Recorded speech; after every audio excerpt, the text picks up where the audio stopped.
It is the toughest ticket in town. They are talking about it up and down the Las Vegas Strip. This is UFC 168, Weidman versus Silva 2, presented by Bud Light. Here we go. Good evening, ladies and gentlemen. I'm Eric Franca, and this is my partner, Thomas Hayes. And we are coming to you live from the famous MGM Grand Casino in Las Vegas, Nevada. We've got a great fight for you tonight. You're going to want to stick around for this one. I've been waiting for a long time for this one, Eric. I couldn't be more excited.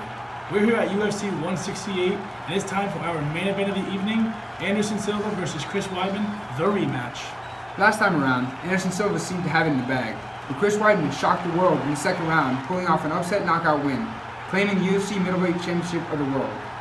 This time around, Anderson Silva, or better known as the Spider, is back for revenge in hopes of reclaiming his title as the UFC middleweight champion of the world. I know you're all as excited as I am, so without further ado, let's take you down ringside for tonight's Tale of the Tape.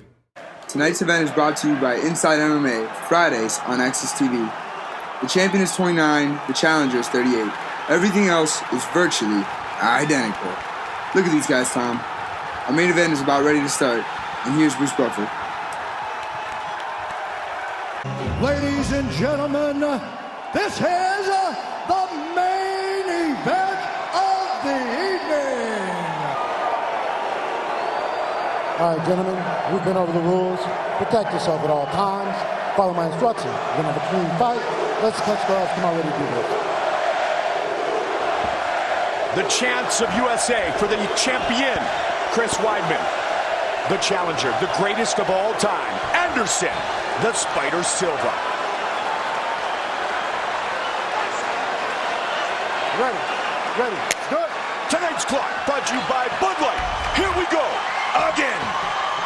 And he makes Anderson think because of that. Whereas other guys have stood flat-footed in front of him and allowed Anderson to get his timing down and launch shots. There's a good shot to the body. Oh, nice. He checked it. No. He hurt himself. He hurt his leg, and it is all over.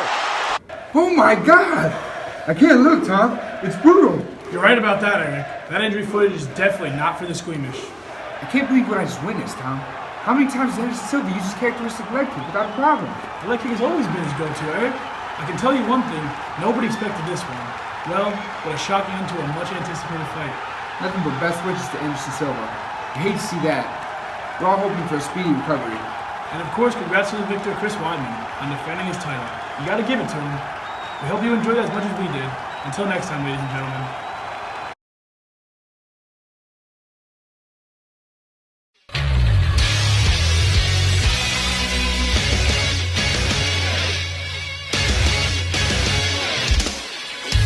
What's up, everybody? I'm Thomas Hayes, and this is my partner, Eric Franca. What's going on, guys? We're here today on SportsCenter, bringing you the latest news in the world of sports. Remember 2 weeks ago during UFC 168 when Anderson Silva suffered a horrific injury? Who could forget, Tom? Turns out that leg kick ended up breaking his tibia. Oh, jeez. How's that even possible? You would never think such a routine kick of his would result in a fracture. I couldn't tell you. Thankfully, we have our bioengineering specialist, Lee Nguyen, to analyze the mechanics behind this gruesome injury. What's up, Lee?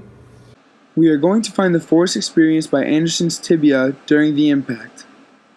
First, we know Anderson's height to be 1.88 meters, and we know that his mass is 84 kilograms. We can estimate the mass of his lower leg and foot to be 16.68% of the whole body mass, which gives us 14.01 kilograms. Next, from the video point analysis, we found the acceleration of his kick to be 444.3 meters per second squared. The impact force was mass of the lower leg times acceleration, which gave us a force of 6,225 newtons.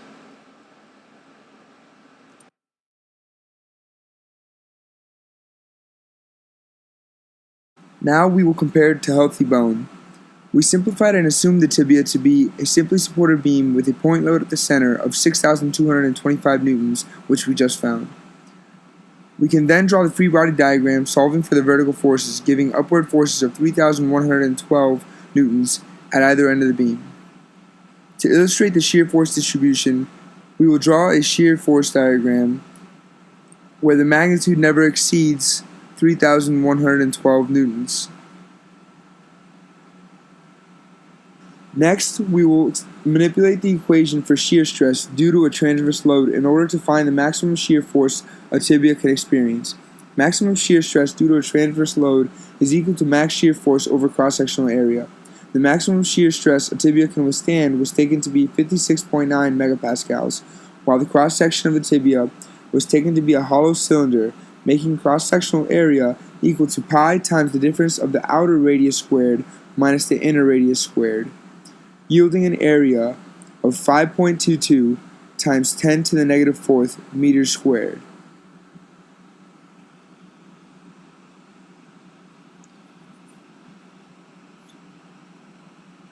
From the equation, we then get the max shear force to equal the max shear stress times the cross-sectional area.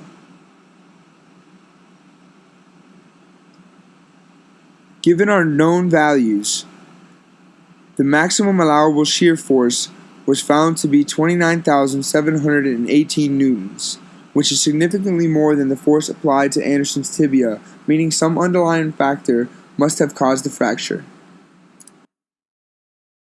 Well, good thing that's cleared up. But if the fracture wasn't caused by the force from the leg kick, what could have possibly caused it?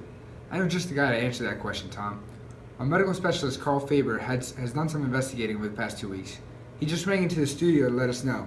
Let's get him on the big screen. Well, guys, that is one serious fracture. You really don't see something like that on live television every day. Especially with a fighter like Silva's background in Muay Thai, they strengthen their shins constantly to avoid just that. Let's just look at that again, shall we?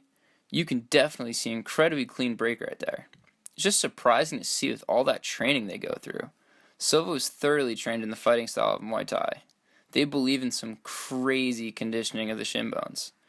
You see them here just hitting hard surfaces over and over and over again. They're actually strengthening their legs by putting constant stress on force in them, using how the body recovers from that stress as an advantage. What it does is create small microfractures that calcify over and harden as they heal. Their shins are more rock than bone by the time they're done. So what happened in this case, you may ask? Comes down to a combination of things.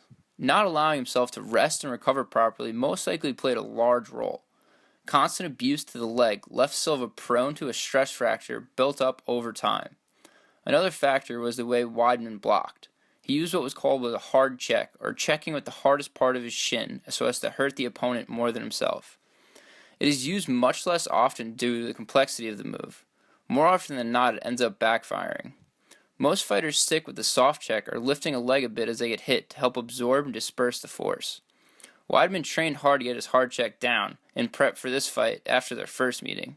His practice certainly paid off. Since his shin was already impaired going into the kick, Silva's shin bone basically split right in two against Weidman's shin.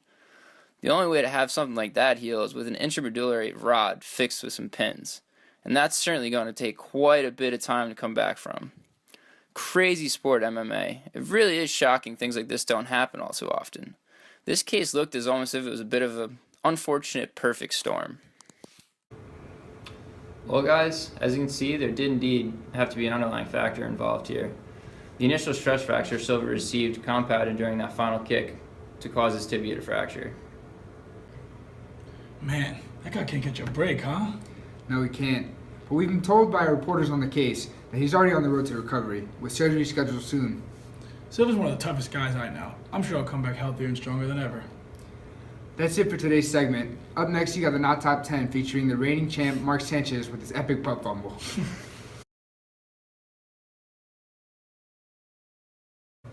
What's up, everybody? I'm Thomas Hayes, and this is my partner, Eric Franco. What's going on? Oh my god. Good evening, ladies and gentlemen.